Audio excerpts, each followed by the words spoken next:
Yes Krishnaveni గారు, ఇప్పుడు ఏదైతే జగన్ కమెంట్స్ చూస్తుంటే కూడా ఖచ్చితంగా ప్రతిపక్ష హోదా ఇవ్వరా, ఎందుకు ఇవ్వరు అన్న ప్రశ్న ఇస్తున్నారు. And at the same time ఇప్పుడు ఉంది ఏపీలో ఒకే ఒక ప్రతిపక్ష పార్టీ వైసీపీ.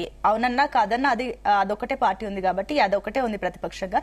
అయితే ఇప్పుడు జగన్ కమెంట్స్ మాత్రం ఇంకో రకంగా ఉన్నాయి. కార్పొరేటర్ కి ఎక్కువ, ఎమ్మెల్యేకి తక్కువ అంటూ కూడా డిప్యూటీ సీఎం పవన్ కళ్యాణ్ ఉద్దేశించి కమెంట్స్ చేశారు. దీన్ని జనసేన ఏ రకంగా చూస్తుంది?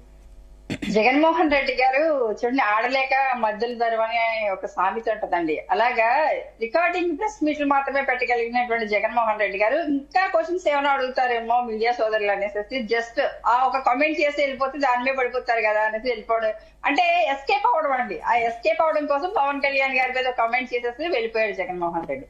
జగన్మోహన్ రెడ్డి గురించి ఎవరికి తెలియదండి. గులకరాయికి ఎక్కువ, కోడికత్తికి తక్కువ, జేబు దొంగకి ఎక్కువ, గచ్చి దొంగకి తక్కువ, శవయాత్రలకు ఎక్కువ, పాదయాత్రలకు తక్కువ, నీతికి తక్కువ, అవినీతికి ఎక్కువ. ఇలాంటి జగన్మోహన్ రెడ్డి పవన్ కళ్యాణ్ గారి గురించి ఏం కమెంట్ చేస్తారండి? పవన్ కళ్యాణ్ గారు ఫస్ట్ టైం ఎమ్మెల్యే అయ్యారు, ఓకే. జగన్ రెడ్డి ఇదే చివరిసారి ఎమ్మెల్యేగా గెలవడం, అంతే. ఇంకా మళ్ళీ పులివెందుల ఎమ్మెల్యేగా కూడా ప్రజలు పంపించే, ఆ నియోజకవర్గ ప్రజలు కూడా పంపించేటువంటి అవకాశం ఎక్కడా లేదు మేడం. ఎందుకంటే పులివెందుల ఎమ్మెల్యేగా పంపించినా సరే కానీ అసెంబ్లీలోకి వెళ్ళి రచ్చ చేసి వచ్చాడు తప్ప అక్కడ చర్చ చేయలేదు. ఆ నియోజకవర్గం గురించి కానీ, ప్రజలు పంపించిన దాని గురించి కానీ చర్చ చేయలేదు జగన్మోహన్ రెడ్డి. ఇలాంటి రచ్చ చేసేటువంటి వ్యక్తుల్ని మళ్ళీ ఎమ్మెల్యేగా పంపించేటువంటి అవకాశం కూడా ప్రజలు ఇవ్వరు. ఇవన్నీ కూడా మనసులో పెట్టుకుని జగన్మోహన్ రెడ్డి గారు అభద్రతా భావానికి లోన్ అవుతూ ఫస్ట్ ఎవరిని టార్గెట్ చేయాలని పవన్ కళ్యాణ్ గారిని టార్గెట్ చేయాలి. పవన్ కళ్యాణ్ గారిని టార్గెట్ చేస్తే వెంటనే జన సైనికులు అనేవాళ్ళు కానీ, జనసేనకి సంబంధించిన నాయకులందరూ కూడా విరుచుకు పడతారు కాబట్టి అప్పుడు ఫేమస్ ఏదో రకంగా జనంలో జగన్మోహన్ రెడ్డి నోళ్లలో నాణాలు కాబట్టి వాళ్ళ వర్గాన్ని రెచ్చగొడుతుంటాడు, వాళ్ళ శిష్యుల్ని రెచ్చగొడుతుంటాడు. జగన్మోహన్ రెడ్డి కూడా రెచ్చిపోతూ ఉంటాడండి. ఈ జగన్మోహన్ రెడ్డి మాటలు ఎలా ఉంటాయండి? పిచ్చివాడు మాట్లాడినట్టుగా ఉంటాయి. ఆల్రెడీ ప్రజలు కూడా అదే చూస్తున్నారు. ఈ పిచ్చివాడికి సరైన ట్రీట్మెంట్ ఇచ్చే పంపించారు ఆల్రెడీ. అసెంబ్లీకి వెళ్ళి నాకు ప్రతిపక్ష హోదా కావాలని అడుగుతాడు తప్ప, ప్రతిపక్ష పార్టీగా ఉన్నప్పుడు ప్రతిపక్ష పార్టీగా ప్రశ్నించమని చెప్తున్నాం కదా అసెంబ్లీకి వెళ్ళి. అది ఎందుకు చేయటం లేదు? ప్రతిపక్ష హోదా ఇస్తేనే. అసలు అసెంబ్లీకి వెళ్ళి జగన్మోహన్ రెడ్డి ఏం మాట్లాడాడు చెప్పండి? అంటే టైం ఇచ్చారా లేదా అని అడుగుతున్నారు. టైం ఇవ్వడం కోసం అసలు ఏం మాట్లాడాడు? ప్రజల తరఫున ప్రజా గొంతే ప్రతిపక్ష హోదాలో ఒక పార్టీ తరఫున ఏమి మాట్లాడాడు అసెంబ్లీలో?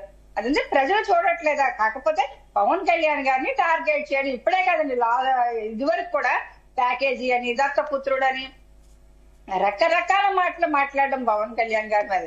ఏమీ లేకపోతే పవన్ కళ్యాణ్ గారి పెళ్లిళ్ళ గురించో పిల్లల గురించో మాట్లాడుతూ ఉంటారండి.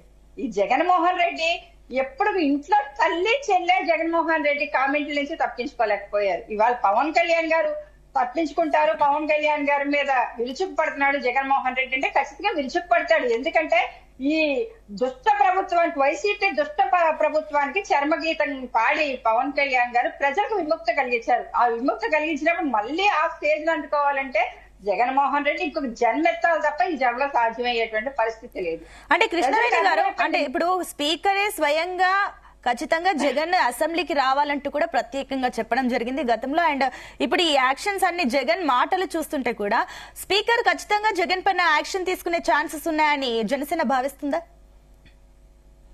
తీసుకుంటారండి, తీసుకోవాలి కూడా. ఎందుకంటే ప్రజాక్షేత్రంలో కూటమి ప్రభుత్వాన్ని నమ్మి ప్రజలు పంపించారు అసెంబ్లీకి. పవన్ కళ్యాణ్ గారిని ముఖ్యంగా ఒక కీ రోల్ గా పవన్ కళ్యాణ్ గారు పాత్ర పోషించి కేంద్ర రాష్ట్ర ప్రభుత్వాల మధ్య ఎలాంటి సయోధ్య కుదిర్చి కూటమిగా ఏర్పడడానికి ఆయన ఎంత కష్టపడ్డారన్నది కూడా ప్రజలందరికీ తెలుసు. ఇవాళ ప్రతిదీ కూడా అభివృద్ధి పదంలో దూసుకెళ్తూ గ్రామాన కూడా గ్రామ స్వరాజ్యంగా వెరసెల్లుతూ ప్రభుత్వం ఒక పథకాలు కానీ, ప్రభుత్వ అభివృద్ధి పనులు కానీ దూసుకు వెళ్తూ ఉన్నాయి. ఇలాంటి టైంలో వాటిని ప్రజల్లోకి వెళ్ళనివ్వకుండా చేయడం కావచ్చు, అలాంటి వాటిని అడ్డుకోవడానికి కావచ్చు, జగన్మోహన్ రెడ్డి గారు చేసేటువంటి ఇలాంటి కామెంట్స్ ప్రజల్లోకి తప్పుగా తీసుకెళ్లడానికి జగన్మోహన్ రెడ్డి గ్యాంగ్ అంతా ఇలాంటి వాళ్ళ మీద ఖచ్చితంగా యాక్షన్ తీసుకోవాలని మాత్రం జనసేన నుంచి మేము కోరుకుంటామండి. పవన్ కళ్యాణ్ గారు ఏమి చిన్న వ్యక్తి కాదు, ఒక ప్రపంచం. అలాంటి వ్యక్తి అంటే ఒక ఏపీ డిప్యూటీ సీఎం గా ఉన్నటువంటి ఒక వ్యక్తి మీద ఇలాంటి కామెంట్స్ చేస్తే ఖచ్చితంగా యాక్షన్ తీసుకోవాలని చెప్తామండి. ఒక పులివెందుల ఎమ్మెల్యేకే అర్హత లేదు. ఎక్కడా కూడా పవన్ కళ్యాణ్ గారి మీద ఇలాంటి అనుచితమైనటువంటి వ్యాఖ్యలు కానీ కమెంట్స్ కానీ చేయడానికైతే మాత్రం ఎలాంటి అర్హత లేనటువంటి వ్యక్తి జగన్మోహన్ రెడ్డి. దువ్వాడ శ్రీనివాస్ కావచ్చండి, 50 కోట్లు తీసుకున్నారు పవన్ కళ్యాణ్ గారు అని మాట్లాడుతూ ఉన్నాడు. ఖచ్చితంగా దువ్వాడ శ్రీనివాస్ లాంటి వ్యక్తులను కూడా తీసుకెళ్లి జైల్లో పడేయవలసినటువంటి అవసరం ఉంది.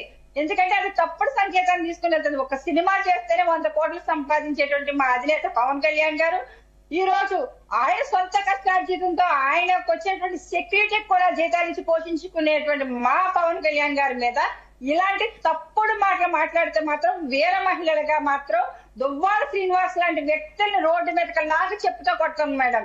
ఎందుకంటే ఇది వరకు కూడా ప్యాకేజీ అని వాగడం, సర్లే వాళ్ళే మారుతారు ఊరుకున్నాం. కానీ ఈ రోజు కూటమి ప్రభుత్వం వచ్చిన తర్వాత కూడా ఇలాంటి పిచ్చి కుక్కలు రేగిపోతూ ఉంటే ఇలాంటి పిచ్చి కుక్కల్ని ఖచ్చితంగా మున్సిపాలిటీ వ్యాన్ ఎక్కించవలసినటువంటి అవసరం ఉంది. ఆల్రెడీ ప్రజలు ఎక్కించేది వెళ్ళే వీళ్ళకి జనంలో ఎలాంటి విలువ లేదు. పవన్ కళ్యాణ్ గారి మీద ఇవాళ కామెంట్స్ చేశారు కాబట్టి దీని మీద చర్చ జరుగుతుంది తప్ప ఈ వైసీపీ వాళ్ళు అనే వాళ్ళు రచ్చ చేస్తారు తప్ప చర్చ అయితే చేయరు. ప్రజలకు ఉపయోగపడేటువంటి ఏ పనులను కూడా ప్రభుత్వం తరఫు నుంచి చేస్తుంటే ప్రభుత్వం చేస్తుంటే అడ్డుపడడానికి తప్ప వాటిని సహకరించేటువంటి పరిస్థితి కానీ మనస్తత్వం కానీ ఈ వైసీపీలో ఉన్నటువంటి కొంతమంది నాయకులకి అయితే లేదు. ముఖ్యంగా జగన్మోహన్ రెడ్డి గారికి జే గ్యాంగ్ కి జే బ్యాచ్ కి అయితే అసలు లేదు మేడం. అంటే ఇప్పుడు కృష్ణవేణి గారు మీరు అన్నట్లు ఓకే, ఒక డిప్యూటీ స్థాయి వ్యక్తిని ఆ రకంగా మాట్లాడడం సరికాదు. ఎందుకంటే ప్రజలు ఆయనకి ఒక తీర్పిచ్చి ఆయనకు రిజల్ట్ ఇచ్చి ఆయనకు గౌరవప్రదంగా ఆయన డిప్యూటీ సీఎం హోదాలో కూర్చోబెట్టారు. ఎస్, ప్రజల తీర్పుని అదేవిధంగా ప్రజల నిర్ణయాన్ని గౌరవించాల్సిన బాధ్యత అందరిపైన ఉంది. అట్ ద సేమ్ టైం మీరు కూడా మాజీ సీఎం పైన అంటే జగన్ గురించి ఇప్పుడు మీరు జేబు దొంగ అన్నారు, ఇంకా రకరకాల పదాలు కూడా మీరు కూడా వాడారు. అంటే మీరెలా మాట్లాడుతున్నారు, వాళ్ళు అంతకు మించి మాట్లాడుతున్నారు. ఎవరు ఎక్కడ తక్కువ ఉండట్లేదు. అంటే వాళ్ళు మాట్లాడుతున్నారు కాబట్టి మీరు మాట్లాడుతున్నారు కాబట్టి వాళ్ళు మాట్లాడుతున్నారు. సో రాజకీయాలన్నీ డిఫరెంట్ గా ఎట్లా అంటే తిట్టుకోవడానికే సరిపోతుంది కానీ ప్రజలకు ఏం చేస్తున్నారన్న అంశమే అంతా పూర్తిగా డైవర్ట్ అయిపోతుంది. నేను మళ్ళీ మీ దగ్గరకు వస్తానండి. ఎస్, ఆనంద్ సాగర్ గారు, చిన్న పాయింట్ ఏంటంటే మేము మాట్లాడిన దాని మీద మాకు క్లారిటీ ఉంది మేడం. పవన్ కళ్యాణ్ గారి మీద అవినీతి పరుడిగా 1,00,000 కోట్ల అవినీతి చేశారని పవన్ కళ్యాణ్ గారిని ఎప్పుడు జైల్లో పెట్టలే. ఆయన మీద అవినీతి కేసులు ఏమీ లేవు, 32 కేసులు లేవు మేడం. దాని మీద పవన్ కళ్యాణ్ గారిని అనడానికి జగన్మోహన్ రెడ్డికి అర్హత లేదు. కాకపోతే మాకు అనడానికి అయితే మాత్రం ఆల్రెడీ జగన్మోహన్ రెడ్డి గారు రికార్డు చూడండి, ఆ రికార్డును బట్టే మేము మాట్లాడాం తప్ప జగన్మోహన్ రెడ్డి గారు రికార్డులో లేనటువంటి మాటలైతే మాత్రం మా జనసేన కానీ మా నాయకులు కానీ మేము ఇప్పుడు మాట్లాడాం మేడం.